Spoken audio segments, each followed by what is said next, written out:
تعلیم ملی اور آپ نے بہت پھرا، دنیا کی بہت سیاحت کی، سب جگہ مصر گئے، شام گئے، بغداد گئے، ایران گئے، سب طرف بھی انہوں نے پھرا، کانکا بزرگا سب سے فیض اکتساب حاصل کیا۔ ابن العربی بہت بڑے عالم دین ہیں، قرآن کے بھی تفسیر، حدیث، فقہ وغیرہ سب جانتے تھے۔ تو مشرب آپ کا ہے قادریہ سلسلہ، اور مسلک ہے ابن العربی کا مالکی، کیسا حنفی شافعی مالکی ہے نا، تو ابن العربی رضی اللہ تعالیٰ مالکی ہیں، مسلک میں مالکی ہیں، اور اس سے سب سے بڑھ کر یہ ہے کہ آپ نظریے وحدت الوجود کے امام ہیں۔ وحدت الوجود، وجودی ہیں آپ، معلوم ہے ابن العربی وجودی ہیں۔ تو جب ان پر وہ کھلا حقیقت کا راز، تو انہوں نے اپنی گزری ہوئی زندگی کو کہا کہ میں نے باطل میں زندگی گزار دیا، میری گزری ہوئی زندگی باطل ہے، اس میں اس میں مسئلے مسائل فلاں میں زندگی گزری، جب تک وہ نہیں کھلا تھا بولے افسوس کہ میری زندگی باطل میں گزر گئی۔ اسی طرح حضرت بایزید بستامی رحمۃ اللہ علیہ نے ایک جگہ لکھا، اکثر لوگ مردے سے مردہ علم حاصل کر کے مردہ پن میں آ گیا ہے، جو کوئی زندہ علم کسی زندے سے حاصل کرتا تو اس کے اندر زندہ پن آتا تھا۔ بایزید بستامی رحمۃ اللہ علیہ کا قول ہے۔ یہ کیا صاحب، علم دو طرح کا، زندہ مردہ۔ زندے سے سیکھیں گے تو زندہ پنے گا، مردے سے سیکھیں گے تو مردہ پنے گا، یہ کیسا؟ تو حدیث حضور کی، جو ذاکر ہے وہ زندہ ہے، جو غافل ہے وہ مردہ ہے۔ حدیث ہے، پیارے آقا صلی اللہ علیہ وسلم کی حدیث مبارکہ ہے، جو ذاکر ہے، یاد میں ہے، انہیں زندہ ہونے کی علامت ہے۔ انہیں غفلت میں آ گیا، غافل ہو گیا اصل سے، تو انہیں مردہ ہے، یہ حضور کا فیصلہ ہے۔ تو بایزید بستامی رحمت اللہ علیہ کیا بول رکھے گئے کہ مردے سے مردہ علم سیکھے تو مردہ پن آیا۔ کیوں کہ پڑھانے والا پڑھا تو لیا، مگر انہیں خود اندھا کہ اللہ سے واقف نہیں، اللہ کون ہے، کیا ہے، کہاں ہے، اللہ کے تعلق سے جانکاری نہیں، خالی رسمی طور پہ کیا کہ حرفان کو کتابیں پڑھایا، مگر انہیں خود محروم تھا، انہیں خود اللہ کو نہیں پہچانتا تھا، نہیں جانتا تھا، انہیں خود مردہ تھا۔ اسے بھی علم دیا، خیالوں میں اللہ ہے کہتے، جنت ہے، فرشتے ہے کہتے، کہتے کی بات نہیں، مشاہدہ ہونا نا۔ تو بایزید بستامی رحمت اللہ نے بھی کہا کہ مردے سے مردہ علم حاصل کر کے مردہ بنا گیا، کسی زندے سے زندہ علم حاصل کرتے تو زندہ پن آتا، بیداری ملتی، ہر سانس میں اللہ ملتا، ہر لمحہ ہر گھڑی اللہ کے سوا دوسرا نہیں ملتا۔ اسی طرح حضرت امام غزالی رحمت اللہ علیہ نے بھی ایک جگہ لکھا، بہت بڑے قاضی تھے، بہت بڑے مفتی تھے امام غزالی رحمت اللہ علیہ، بہت پائے کے عالم تھے۔ جب ان کو حقیقت کھلی اللہ کیا ہے، ایک بار جا رہے تھے، کسی نے فتویٰ پوچھا فلاں چیز حرام ہے کہ حلال ہے، جیسا پہلے پوچھ کو عادت تھی، تو امام غزالی رحمت اللہ علیہ نے کہا، افسوس کہ تو میرا باطل زمانہ یاد دلا رہا، کتابیں لکھنے کا، فتوے دینے کا، بحث و مباحثے کرنے کی زندگی کو امام غزالی کیا بول رہے ہیں، باطل جھوٹی زندگی تھی میری جو میں گزارا، جو حقیقت سے واقف نہ ہو کر جو میں گزارا، یہ باطل زندگی میری جھوٹی زندگی تھی، افسوس ہے کہ تو میرے باطل زمانے کو کیوں یاد دلایا، کاش اس دور میں پوچھا ہوتا تو میں ضرور جواب دیتا، اب تو میں حقیقت کی منزل سے گزر رہا ہوں۔ امام غزالی کا سٹیٹمنٹ ہے۔ تو معلوم کیا ہوا، علم بھی دو طرح کا ہے، زندہ مردہ، انسان کو زندہ بھی بناتا ہے، مردہ بھی بناتا ہے، غفلت میں لایا تو مردہ ہو گیا، بیداری میں آیا تو زندہ ہو گیا۔ تو ابن العربی رضی اللہ تعالیٰ عنہ لکھتے ہیں کہ یہ تو بہت بڑے عالم دین ہیں کہ بھی ان کے دور کے بڑے بڑے شارعین جتنے کہ فصوص الحکم کے کم از کم تاریخ کے اعتبار سے 100 شرح لکھے گئے. کتنے؟ 100. عربی میں، فارسی میں، اردو میں، علاقائی زبان میں دنیا کے 100 مفسرین نے کیا شرح لکھی. کس کی؟ فصوص الحکم کی. قریب 100. اور اس کے بعد تائید کرنے والوں کی اکثریت زیادہ، اور اس میں بہت ہے مگر وہ ٹاپک نہیں. نامچین میں جیسا امام جلال الدین سیوطی رحمت اللہ علیہ بہت بڑے محدث ہیں جس کو ہر فرقہ ہر طبقہ مانتا ہے. امام جلال الدین سیوطی رحمت اللہ علیہ نے بھی فصوص الحکم میں ابن العربی کی شان میں تائید میں کتابیں لکھے اور ان کے مسئلے وحدت الوجود کے وقائل ہیں. امام جلال الدین سیوطی رحمت اور امام فخر الدین رازی رحمت اللہ علیہ وہ بھی ابن العربی کی تعلیمات سے متاثر ہو کر ان کی شان میں کچھ لکھا. نامچین بول رہا ہوں میں. عبد الرحمن جامی رحمت اللہ علیہ بہت بڑے ولی نبی، بہت بڑے شاعر بھی ایران کے، تو انہوں نے بھی فصوص الحکم کی شرح لکھی اور ابن العربی کی تائید میں کتابیں لکھا. یہ نامچین امام جلال الدین سیوطی ہو، امام فخر الدین رازی ہو یا عبد الرحمن جامی رحمت اللہ علیہ ہو، یہ باہر کے. اور ہندوستان میں سب سے پہلے فصوص الحکم کی شرح خواجہ دکن خواجہ بندہ نواز گیسو دراز بلند پرواز سرکار نے عربی میں شرح لکھی. بندہ نواز بھی شرح لکھے فصوص کی. اور بعد میں ہندوستان میں کئی لوگ لکھے، اس میں مشہور مخدوم علی ماہمی رحمت اللہ علیہ. بمبئی میں درگاہ ہے ماہم شریف میں، مخدوم شاہ بابا مشہور درگاہ، قطب کوکن، انہوں نے بھی فصوص الحکم کی شرح لکھی ابن العربی کی تائید میں. اس کے بعد اور لوگوں نے بھی لکھا. قریب 100 لوگوں نے شرح لکھے ہیں ابن عربی کی فصوص الحکم کے تعلق سے. اتنا مختصر نام بتا دیا. یہ فصوص الحکم ہے کیا؟ تو ابن العربی لکھتے ہیں کہ انہوں محرم کے مہینے میں دمشق میں ایک جگہ سوئے ہوئے تھے، سرکار خواب میں تشریف لائے. پیارے آقا صلی اللہ علیہ وسلم خواب میں تشریف لائے. لانے کے بعد حضور کے ہاتھ میں ایک کتاب تھی. حضور کے ہاتھ میں ایک کتاب تھی اور حضور کیا بول رہے ہیں؟ یہ کتاب کو شائع کر لوگوں تک پہنچا تاکہ لوگوں کو فائدہ پہنچے.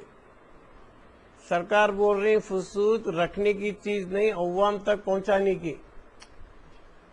حضور کیا بول رہے ہیں؟ فصوص الحکم لوگوں تک پہنچا تاکہ ان کو فائدہ پہنچے. کتاب ہاتھ میں دکھی، یہ کتاب اوروں تک پہنچا. وہ کتاب کا نام کیا ہے؟ تو حضور ہی نے کہا یہ فصوص الحکم ہے. اللہ اکبر. کوئی اور کتاب نہیں سمجھنا. حضور نے خواب میں ابن العربی کو فصوص الحکم لکھنے کی تاکید کی کہ اس کو لکھ تاکہ لوگوں تک پہنچا، ان کو فائدہ پہنچے. اور یہ کتاب ہے فصوص الحکم. کتاب بھی دیے، کتاب کا نام بھی بولے. کون؟ حضور بولے سو. کسی اور کی تعلیم کی بات نہیں ہے، سرکار کا فرمان ہے. فصوص الحکم کسی ملا مفتی کی کتاب نہیں ہے. تاجدار مدینہ احمد مجتبی محمد رسول اللہ صلی اللہ علیہ وسلم نے خود اپنے ہاتھ سے ابن عربی کو دیا کہ یہ کتاب کو شائع کر تاکہ لوگوں کو فائدہ پہنچے. یہ کتاب کا نام ہے فصوص الحکم. تو آج اللہ کا بڑا احسان عظیم ہے کہ شیخ اکبر محی الدین ابن العربی رضی اللہ تعالیٰ عنہ نے حضور کے حکم کو بجا لاتے ہوئے فصوص کو لکھا، لکھ کر عوام تک پہنچایا. آج انہی کا صدقہ ہے کہ ابن العربی کے صدقے میں آج ہم نے بھی حضور کی وہ بات کی تائید کر لی اور فصوص کی شرح کو مکمل کر لیا. ہے نا. فصوص الحکم کو ابن العربی نے بحکم مصطفیٰ صلی اللہ علیہ وسلم لکھ کر عوام تک پہنچایا. حکم کے رسول کے حکم سے ابن العربی نے فصوص الحکم کو محفوظ نے رکھا، لوگوں تک پہنچایا. کیوں؟ تاکہ لوگوں کو فائدہ پہنچے. سرکار کا حکم ہے یہ فصوص کو چھپایا نہ جائے، لوگوں تک پہنچا. ایک تو کتاب دیے، کتاب کا نام بھی دیے اور حکم بھی کرے کتاب کو لکھ کر عوام تک پہنچاؤ. تو معلوم کیا ہوا، ہر دور میں اکابر اولیاء کرام نے اپنی خانقاہوں میں نصاب میں رکھا، سلیبس میں رکھا، درس میں رکھا. کیوں؟ یہ حضور کی عطا کردہ کتاب. باقی اور کتابیں لکھے کسی بزرگ نے لکھا ہوگا، کسی نے لکھا ہوگا.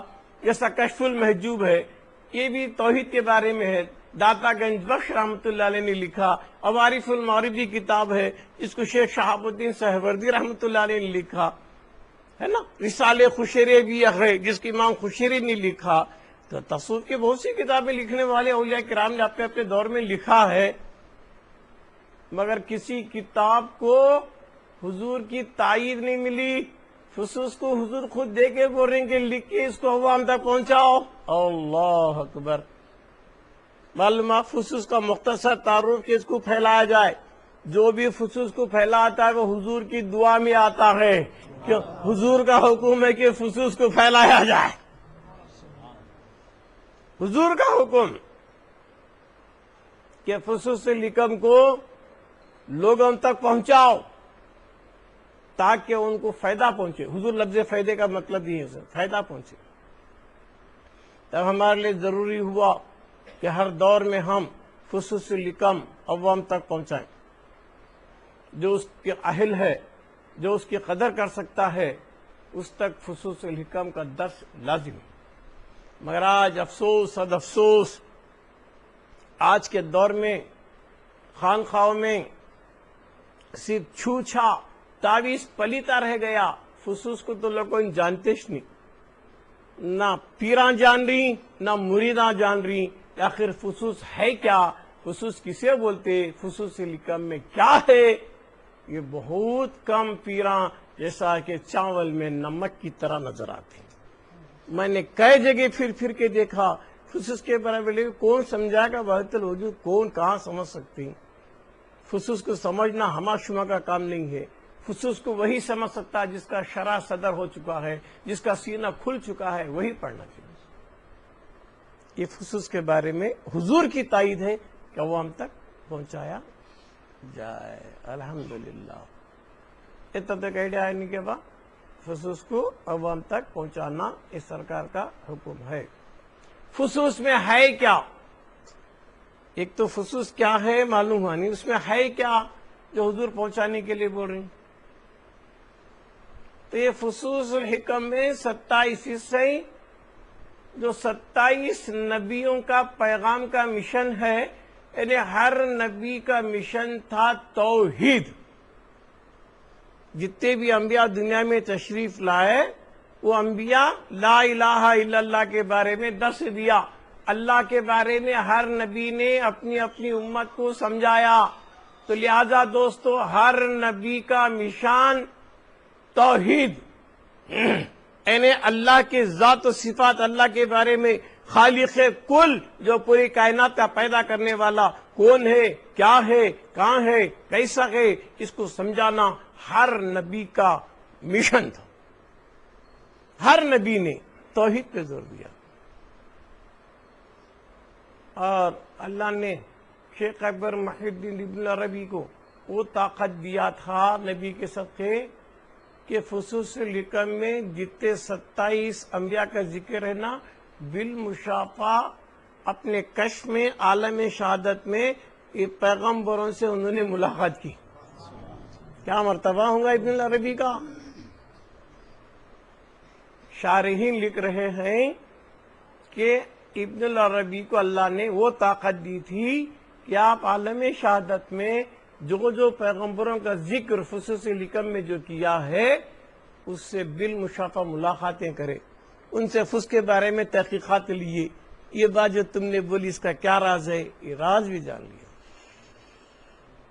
اور یہاں تک کہ بزرگ نے لکھا جس کسی کو ابن العربی نے ایک سے دو بار غور سے دیکھا تو اس وقت انہیں عیان ثابتہ سے نکل کر عیان خارجہ میں جب آیا تو اس پہ کوسے اسم کی تجلی ہو رہی، وہ تنکی کیا علم ہوگا؟ جو عیان ثابتہ ہے انہیں کن سے پہلے معلومات الہیہ، فیض اقدس، نالج آف آلمائٹی اللہ، اللہ کے معلوم میں کن سے پہلے جو بھی تھا اس کے بعد جو کن بول کو ظاہر ہو گیا۔ کن بولنے سے فرشتے کن سے پیدا ہوئے اور آدم کن سے نہیں پیدا ہوئے، اللہ اپنے دونوں ہاتھوں سے بنایا۔ آدم علیہ السلام کو اللہ اپنے دونوں ہاتھوں سے بنایا، فرشتوں کو نہیں بنایا، کن بول کو بنایا، کن فرشتے پیدا ہو گئے، نوری مخلوق۔ بس سمجھ میں آ رہی ہے؟ تو لہذا ابن العربی نے انبیاء سے ملاقاتیں کی، سرکار سے اتنا قریب تھے، جو بھی صحابہ حجابی حدیث جو بھی بات آتی سرکار سے ڈائریکٹ پوچھ کے انہوں نے خصوص پہ وہ حدیثوں کو لکھا۔ خصوصی لکم میں ہر پوائنٹ کو حضور جو بولے وہ لکھا، ان کی سمجھ میں الگ بھی آیا مگر حضور بولے سو باتوں کو لکھا، بولے ایک لفظ بھی میرا نفسی نہیں ہے، خصوصی لکم میں جو بھی حضور کی عطا ہے۔ ابن عربی کا قول کہ بھئی اس بارے میں مجھے کئی خیالات بھی آتے گئے تو میں نے نہیں لکھا، خصوصی لکم میں وہی لکھا جو حضور رہنمائی کر رہے تھے۔ پیارے آقا صلی اللہ علیہ وسلم جو بولے وہ راز کچھ میں لکھا، اس کے آگے میں نہیں لکھا۔ تو معلوم ہوا ابن العربی کون تھے بولیا، کیا تھے بولیا، کہاں پیدا ہوئے بولیا، نہیں کیا با اور کیا ان کا مقام مرتبہ تھا بھی بتا دیا، اور خصوصی لکم بھی کیا ہے یہ بھی بتا دیا۔ یہ نبی کی عطا کردہ کتاب ہے جس کے اندر 27 پیغمبروں کا ذکر ہے، ہر نبی کے ذکر سے توحید باری تعالیٰ کو سمجھایا گیا اس فصل میں۔ تو آج کی نشست وہ خصوصی لکم کی آخری کڑی 27ویں فصل اور نشست ہے۔ ایسے بتا رہی ابن العربی فصل حکمت فردیہ محمدیہ صلی اللہ علیہ وسلم۔ فردیہ فردن سپریٹ کوئی بھی نہیں، یعنی پیارے آقا صلی اللہ علیہ وسلم ہر معاملے میں فرد ہیں، سپریٹ ہیں، الگ ہیں۔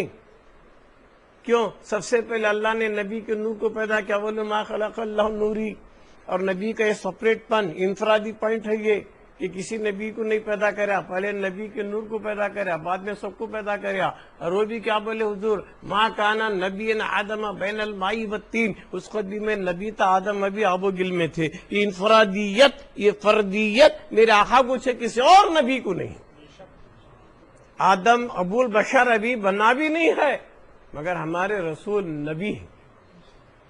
یعنی انفرادیت فردیت کیا ہے، سپریٹ پن الگ کیا ہے؟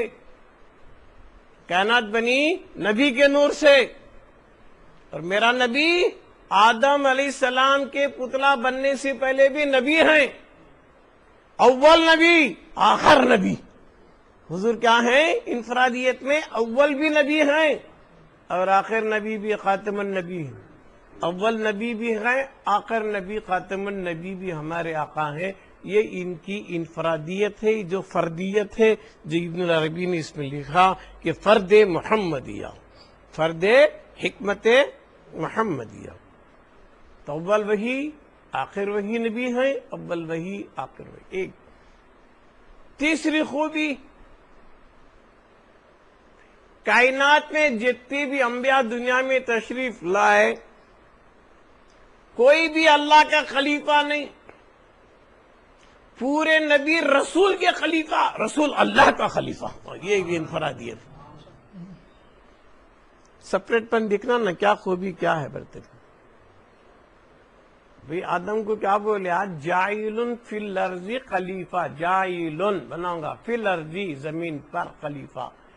کہ اللہ زمین کے حد تک محدود ہے کیا؟ اللہ کام بولے آدم میرا خلیفہ ہے؟ وہ لوگوں کی جہالت ہے جو بولتے ہیں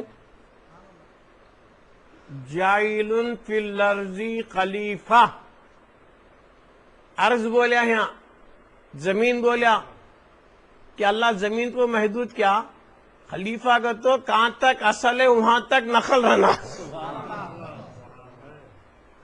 یہ نہیں کہ کمرے میں تو میرا خلیفہ کمرے کے باہر نہیں، یہ کیسا میاں؟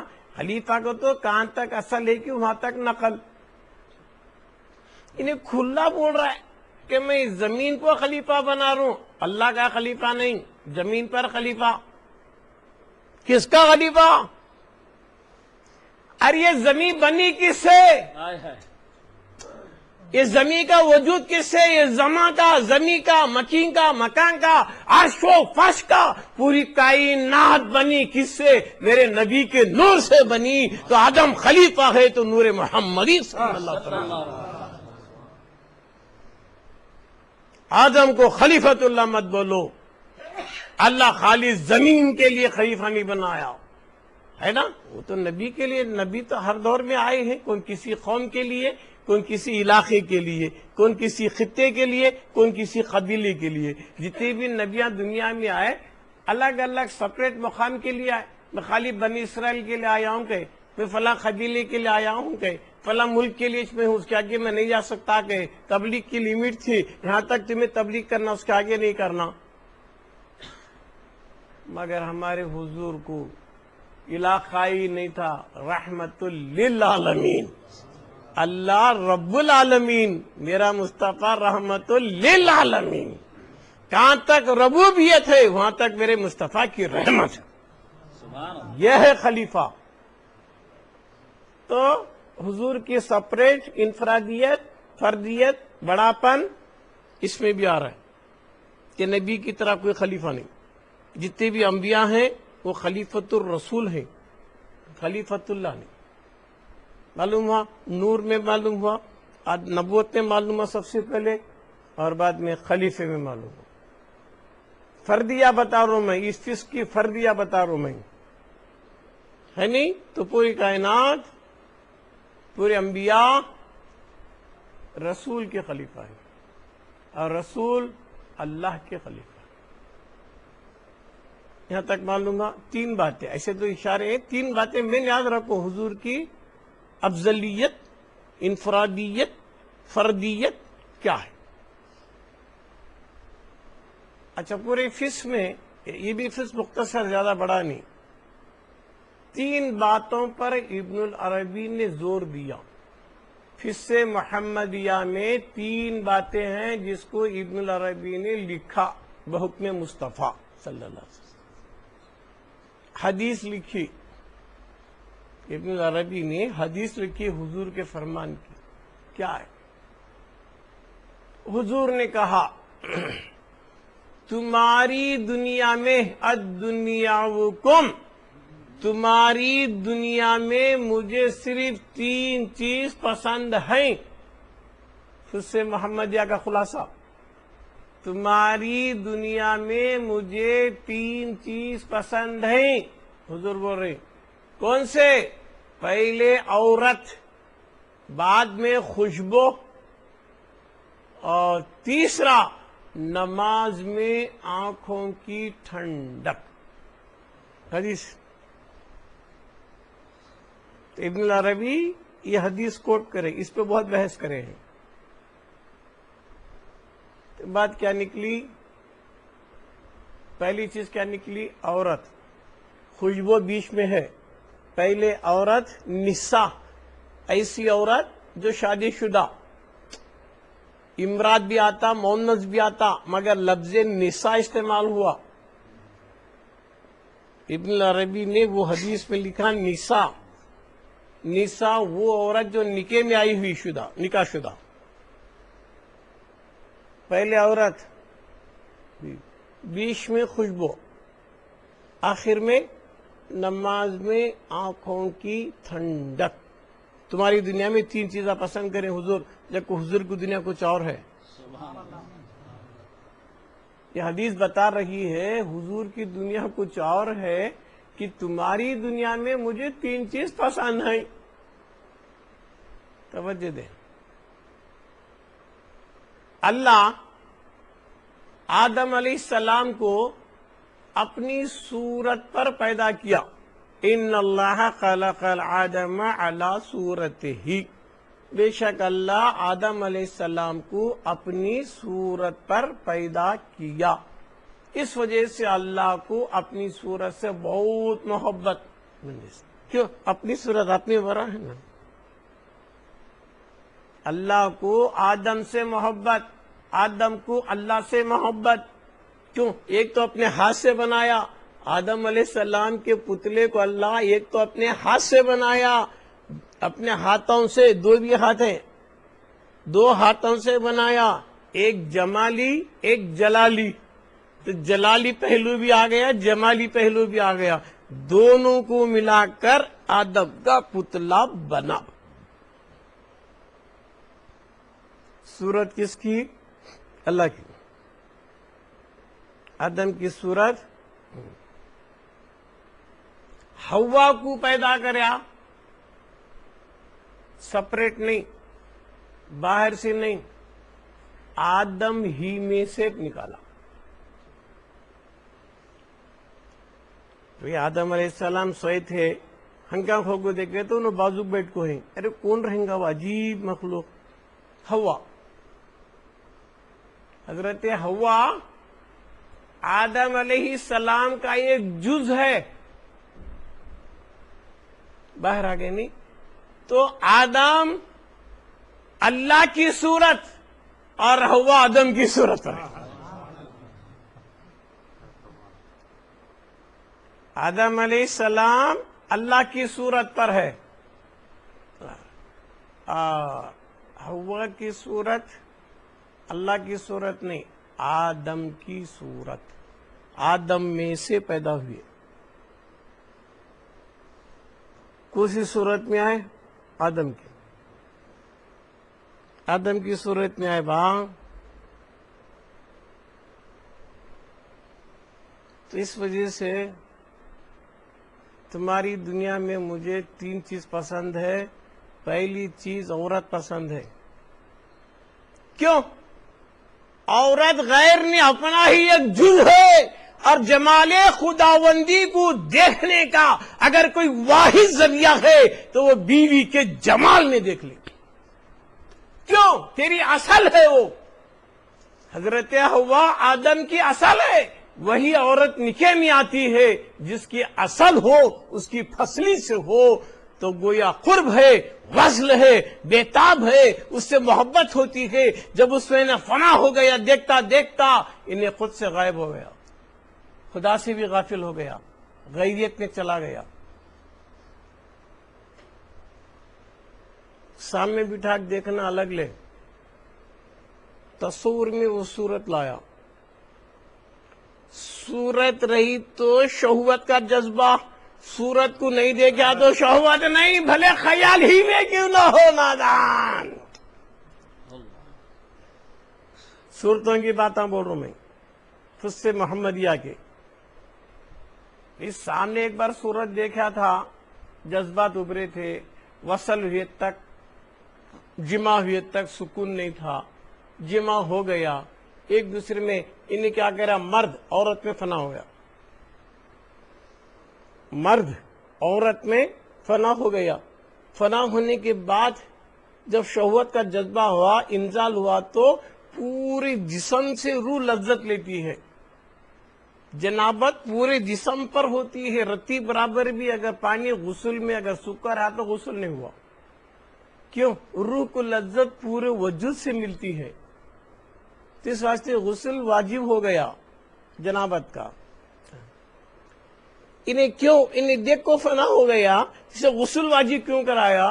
کہ نادان تو تھوڑی دیر کے لیے غیر میں لذت لے رہا تھا، اصل سے کٹ گیا تھا، غیریت میں چلا گیا. وہ غیر بھی غیر نہیں ہے، وہ میری صورت کا تیری صورت کا عکس ہے. تو جمال خداوندی کو اس میں بھی دیکھتا جا، عشق مجازی میں دیکھتا جا. یار اس شقیقی کا پتہ چلے گا. تصور کے بغیر، صورت دیکھے بغیر جذبات نہیں ہیں. چاہے شہادت میں دیکھ لے، چاہے غائب میں دیکھ لے، غائبانے میں بھی کیوں نہ ہو، صورت دیکھیں گا تو جذبہ آئیں گا. وہ سارا کمال صورت کا ہے، کیوں؟ وہ آدم کی صورت ہے، حوا کی صورت آدم کی صورت ہے، آدم کی صورت خدا کی صورت. اس وقت حضور بولے دنیا میں سب سے پیاری چیز اگر مجھے کوئی ہے تو عورت. کیوں؟ وہ غیر نہیں ہے، وہ ہمارا ایک جز ہے، ہمارا ایک جز ہے. اور جیسا اللہ آدم کی صورت دے کر خوش ہوتا یہ میری صورت والا ہے، ویسا آدم بھی حوا کو دے کر خوش ہوتا یہ میری صورت والی ہے. آج ہر شوہر بیوی کو دیکھ کے خوش ہوتا کہ وہ غیر سے نہیں، اپنی اصل سے، اپنی اصل سے. اسے لطف آتا ہے اپنی صورت سے. سمجھ میں آگے زیادہ ڈیپ میں نہیں جا رہا ہوں، اشارے میں سمجھ لے. صورتوں کا کمال کیا با اللہ اپنی صورت پر آدم کو پیدا کریا، آدم کی صورت پر پیدا کریا. تیسرا اب کیا بولیا؟ عورت پسند ہے. حضور بولے عورت کئی کو پسند ہے، وہ اپنی ورا ہے، اپنی اصل ہے، میگنیٹ کی طرح کھینچ لیتی ہے. میگنیٹ کھینچتا، لوہا جاتا، دکھتا کیا؟ نہیں دکھتا. ویسا عورت کے اندر قدرت نے مقناطیسیت رکھا ہے. جب اسے دیکھتا رہیں گا تو انہیں اپنے آپ سے غافل ہوتا جائیں گا، اس میں فنا ہوتا جائے گا، خود کو پتہ نہیں چلے گا. نہ کپڑے کا ہوش، نہ شرم، نہ حیا. کیوں؟ ان رہا تو نہ شرم و حیا کرے گا، انہیں فنا ہو گیا نہ تھاش نہیں نا. کب تک؟ وصل ہونے تک. وصل ہوگا شرم و حیا ہوگی. تو عورت کے دیکھنے میں شہوت کا غلبہ ہے تو وصل ہونے تک چین و سکون نہیں. وصل لازم ہے، وصل لازم ہے. وصل کے بعد غسل واجب ہے. غسل کیوں؟ تاکہ پھر سے تو بیدار ہو جا، اصل کے لذت کی طرف آ جا.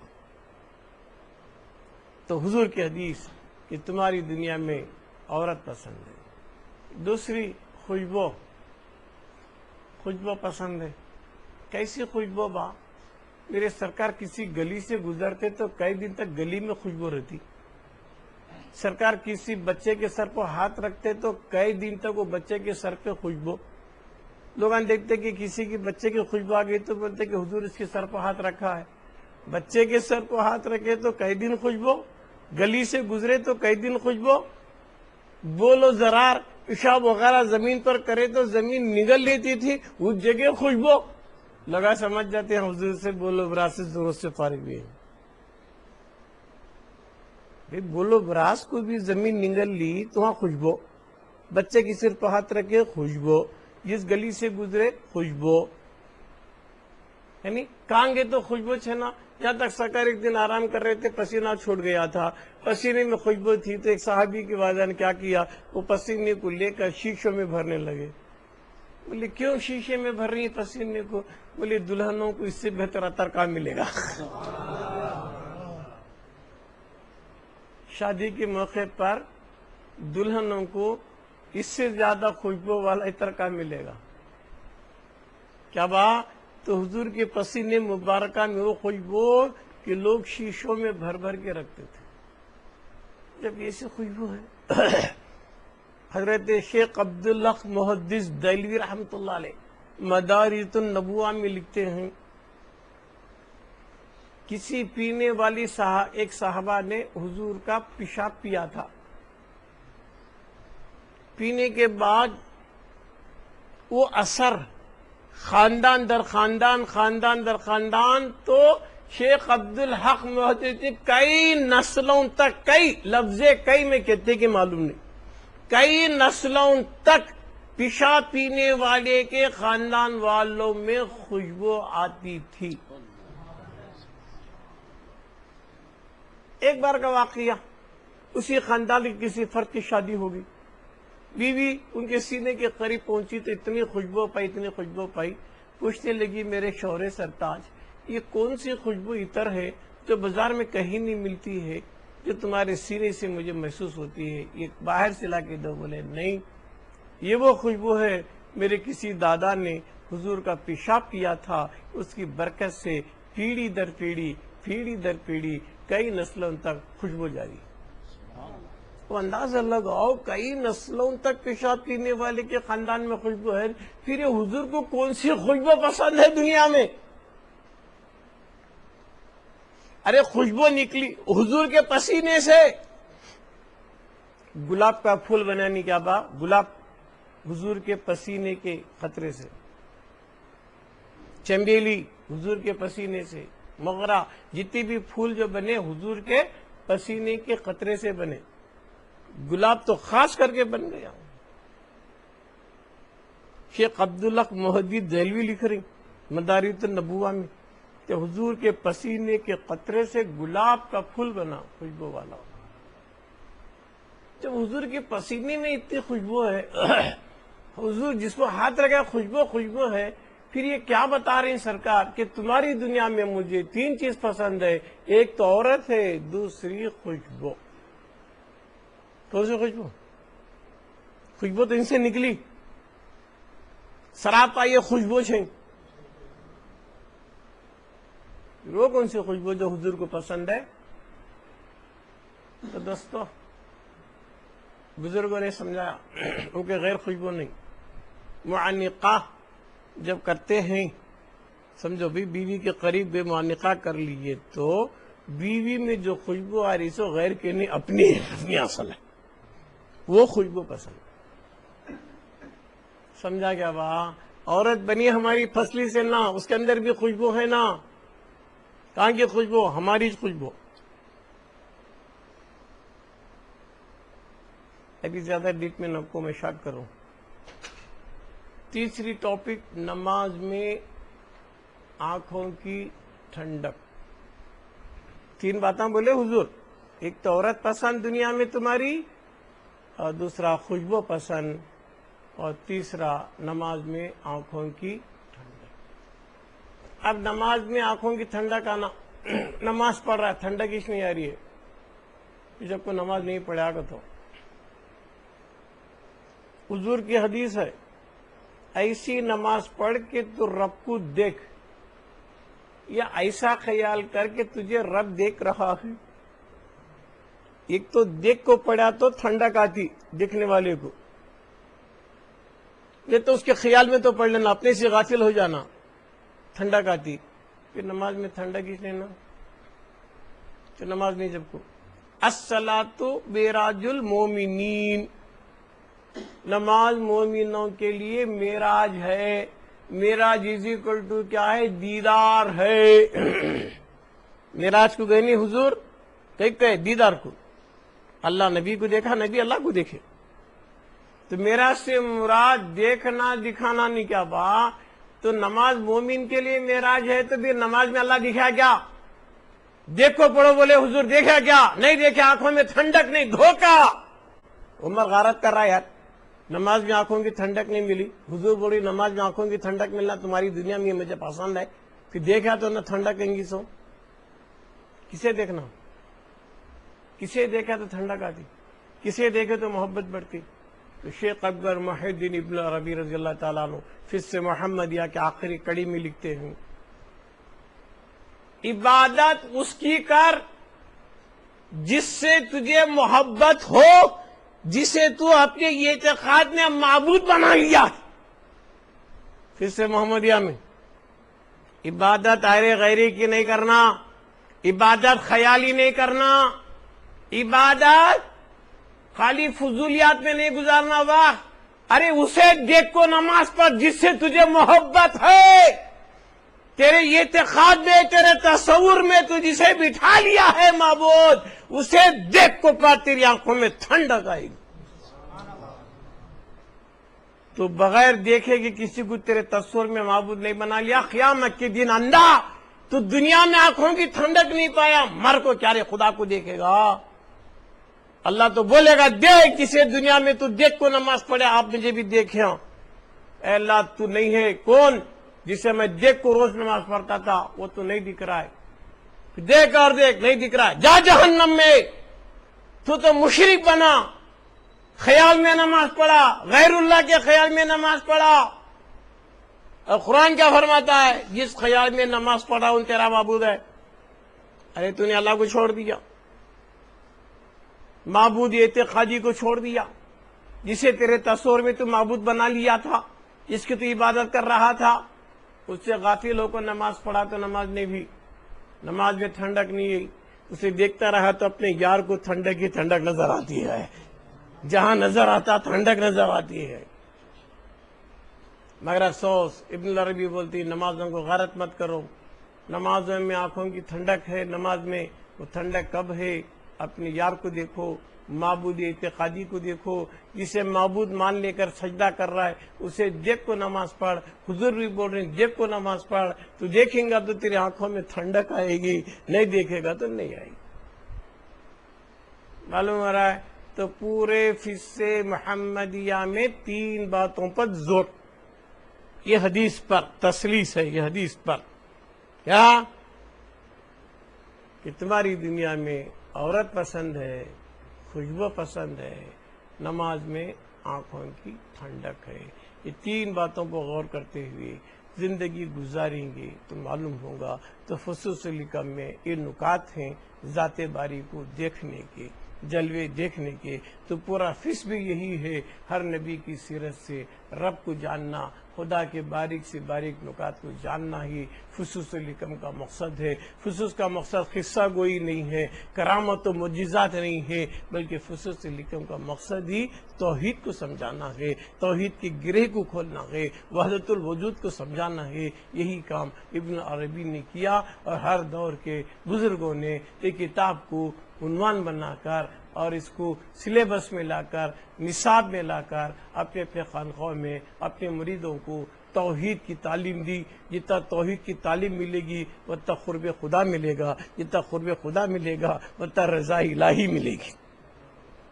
تو پورا فصوص اللہ کی قربت کو بتاتا ہے، قرب الہی کو بتاتا ہے. اگر یہ چیز ہمارے پاس آ گئی تو سمجھو ہمیں کامیاب ہو گئے. تو اللہ کا بڑا کرم و احسان ہے کہ اس خانقاہ قادریہ میں مسلسل فصوص الحکم کا درس شروع ہوا تھا، لگاتار الحمدللہ اب تک بلا ناغہ یہ درس فصوص الحکم آج اختتام پذیر ہے نا. ایک تو حکم کے نبی کے حکم کی تعمیل بھی ہو گئی کہ فصوص کو عوام تک پہنچا تاکہ لوگوں کو فائدہ پہنچے. اللہ کا بڑا کرم ہے کہ آج ہم لوگوں سے، ہم گنہگاروں سے نبی کے سقط و فعل میں فصوص الحکم کو سنانے اور سننے کا موقع نصیب کیا. یہ اکثر و بیشتر جگہ بند ہے، مگر اسے جاری کرنا چاہیے. خصوص سے بہت سے نکات ملتے ہیں. انشاءاللہ ہمارے پورے 27 فصوص الحکم کا ویڈیو ریکارڈ کیا گیا، مگر سڈن ہر ایک کو نہیں دیا جائے گا، ہر آدمی کو نہیں دیا جائے جب تک کہ وہ بنیاد نہ سیکھ لے. یہ تو ریسرچ ہے پی ایچ ڈی کا، کوئی بہک بھی سکتا ہے.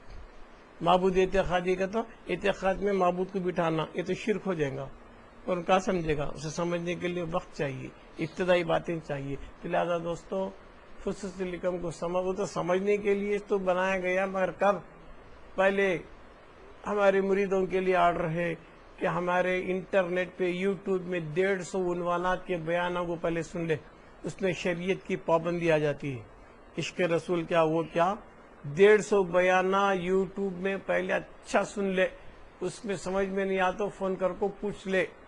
اس کے بعد میں 100 بیانہ جو روز میں یہاں 11 مہینے حیدرآباد کو آگو 11 مہینے ہوا مجھے، نائب رسول کی اجازت سے آیا، 11 مہینے درس دیا.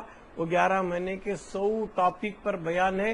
وہ 100 ٹاپک انٹرنیٹ پر نہیں ڈلایا، یوٹیوب میں نہیں ڈلایا. وہ معرفت کے 100 بیانہ ہیں، وہ بھی آپ لوگوں کو سننا ہے. کب؟ پہلے شریعت کی سیڑھیاں سنو، بعد میں تمہاری قابلیت دیکھ کے ایک ایک 2 معرفت کے ٹاپک کی سیڑھیاں بھی دیکھ لینا. آج جو معرفت کے 100 صفحہ سنیں گے تو بعد میں فصوص الحکم کو لے لینا. ڈائریکٹ فصوص لینے کی کوشش کریں گے مشکل ہو جائے گا. پہلے 150 بیانہ یوٹیوب میں دیکھو، 100 بیانہ معرفت کے جب تک یوٹیوب میں نہیں وہ بنگلے کو دیکھو، اور اس کے بعد آخر میں فصوص الحکم کو دیکھو. اور ہمارے جو درس دیے ہوئے 3 کتابیں ہیں، خطبات عارفانہ کے نام سے شائع ہوئے ہیں۔ خطبات عارفانہ کا پہلا حصہ توحید پر ہے، اللہ کون، رب کون، بندہ کون، روح کون، نفس کون، یہ ہے۔ اور دوسری کتاب ہے رسالت پر، مقامات مصطفیٰ پر دوسرا حصہ ہے کہ مقام حقیقت مصطفیٰ کیا ہے، اور وہاں سے حیات مصطفیٰ کیا، رحمت مصطفیٰ کیا، اس طرح دوسرا حصہ رسالت پر ہے۔ اور تیسری کتاب جو ہماری حال میں شائع ہوئی مخزن تصوف ہے، اس کے اندر پیورلی تصوف ہے کہ تجدد امثال کیا، اب ثابتہ کیا، جبر و قدر کیا، خیر و شر کیا۔ تو پہلے یہ تینوں کتابیں بھی پڑھنا، نیٹ کے بیانہ بھی سننا، اور 100 معرفت کی وہ بیان جب تک کسی کے ہاتھ نہیں لگے ہیں وہ تھوڑے تھوڑے کر کو لے کو سن لے کو، اس پہ پرفیکٹ ہونے کے بعد فصوص ملیں گے۔ کریم بیگ صاحب سے گزارش ہے کسی کو ایک حرف بھی فصوص کا نہیں دینا جب تک وہ قابل نہ بنے، جب تک ہماری اجازت نہیں دینا۔ رفیق کے لیے بھی پابندی ہے، کوئی بھی فصوص کے بارے میں پوچھا تو نہیں دینا، ابھی قابل بننے کے بعد ضرور دینا۔ وہ بولیش کہتے کیا بات لوگوں کو دینے کے لیے، اگر ایسا دے دیں گے اس کی قدر نہیں کرے گا، بہت گا تو مجرم میں بنوں گا۔ اس واسطے پیارے آقا کی حدیث ہے، ابو ہریرہ رضی اللہ تعالیٰ فرماتے ہیں میں نے اللہ حضور سے 2 طرح کا علم سیکھا ہوں۔ ابو ہریرہ بول رہے ایک کیا ہے بتا سکتا ہوں، دوسرا نہیں بتا سکتا۔ کیوں؟ ارے حضور سے سیکھے سے علم کیوں نہیں بتا رہی؟ مجھے خوف ہے اگر بتاؤں گا تو میرے گلے پہ چھری چلے گی۔ وہ علم لدنی ہے، علم معرفت ہے، علم اسرار ہے۔ جس صحابی رسول ابن حضرت ابو ہریرہ رضی اللہ تعالیٰ عنہ جیسی ہستی یہ فرما رہی ہے کہ سرکار سے 2 علم سیکھوں، ایک عوام میں بتاؤں گا، دوسرا نہیں بتاؤں گا۔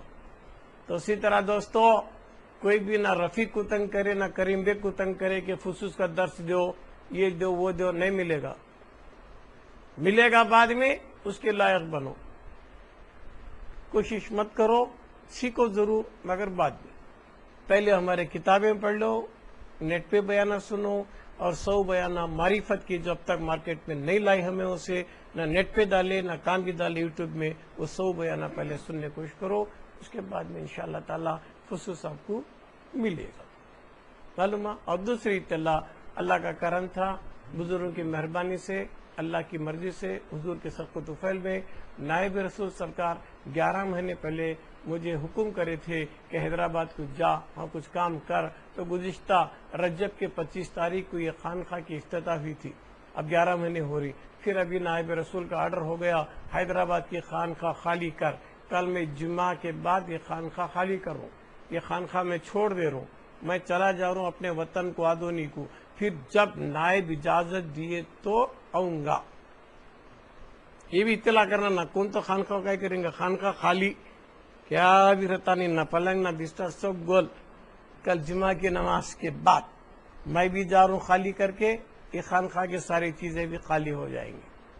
پھر جب نائب رسول اجازت دیں گے تو انشاءاللہ کیا مہینے میں جا کر تھیں کہ 15 دن میں جا کر تھیں، وہ کیا بولتے ہیں کہ وہ نائب رسول کی مرضی ہے، میں تو کٹ پتلی ہوں، نائب کی مرضی کو جی رہا ہوں، نائب کی مرضی کو مروں گا، وہ جو بولے میں وہ کروں گا۔ حکم ہے خالی کرو، خالی کرنا، بعد میں پھر پوچھنا اب میں کیا کرنا، خالی نہیں کرے تک پوچھا تو میں کیا بولا، خالی کر تو خالی کرنا، خالی کرنا۔ وہ کیا مصلیت ہے، وہ کیوں ہے، وہ اللہ جانے، رسول جانے، یہاں کے اولیاء جانے، نائب رسول جانے۔ تو انشاءاللہ کل بعد نماز جمعہ میری روانگی یہاں سے ہوگی، ہے نا۔ بس وآخر دعوانا ان الحمدللہ رب العالمین، السلام علیکم ورحمۃ اللہ وبرکاتہ۔ فتح دلابا لابا جلیل آبا شجرہ پڑھ، فاتحہ پڑھ۔